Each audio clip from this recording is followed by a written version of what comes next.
Graduate school is not an academic program. It's an academic experience combined with a social experience, combined with a leadership development academy.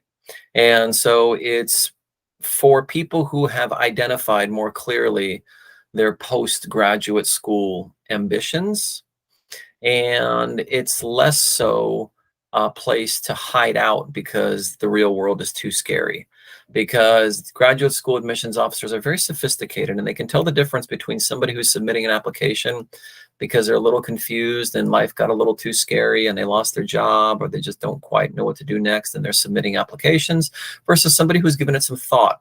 There's nothing wrong with being a little confused in life. It happens to everybody.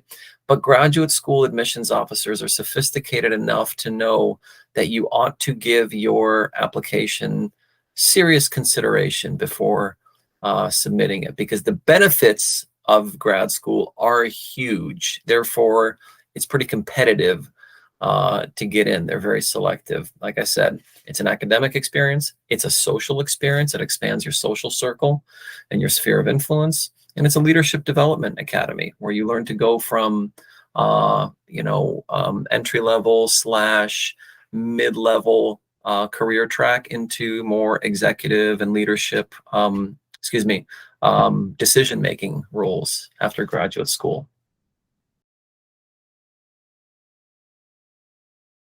It happens. So should they? Sure, because it's happened. Should they not? Sure, because that's happened too. So that's where consulting with an expert comes into play. If it is in fact an expert, and when I say an expert, I mean not only somebody who has the knowledge and the experience, but also somebody who has the capacity to care enough to customize the experience for the individual. So that's a question that simply cannot be answered by an expert. And any expert that claims to be able to answer that question definitively lacks the component that I talked about, which is the most vital component of being an expert, which is the capacity to care enough to customize an experience to each individual. People learn differently. People have various needs after graduating from college. Some people need to sort of spread their wings and travel for a little bit. Some people decide to go to the military. Some people know exactly what they want to do, and they know that they want to get a graduate degree in, say, English composition or whatever it is, because they know what they want to do, and they go right into graduate school. So that is a question that can be answered over several weeks and months when somebody is consulting with an expert who knows the right questions to ask, who knows when to probe further, and then an answer can be arrived at.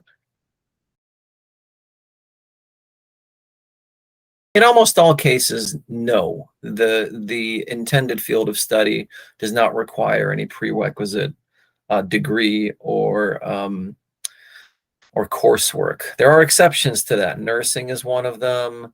If you're getting a graduate degree in mathematics or physics, that's one of them. But for the most part, the general liberal arts, if you're going into, psychology is one of them, but minimal requirements. But an MBA, for instance, which is the most popular one, they have engineers applying, they have theater majors applying, all sorts from all different disciplines. How can students decide which program they want to attend? It's a question only they can answer. However, the resources online, resources with professional consultants are pretty rich in terms of what's out there. And so there's many online resources, Poets and Quants for MBA students, gradschoolworld.com for people who are targeting graduate school but not MBA, professional consultants.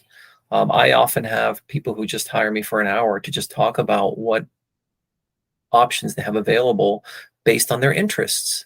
I don't want to join an engineering program. I don't want to do an MBA program, but I want to do somewhere in the middle. We can talk about what's available. And again, an expert is deeply knowledgeable about what's available. It's part of being an expert in the field. It's part of the job.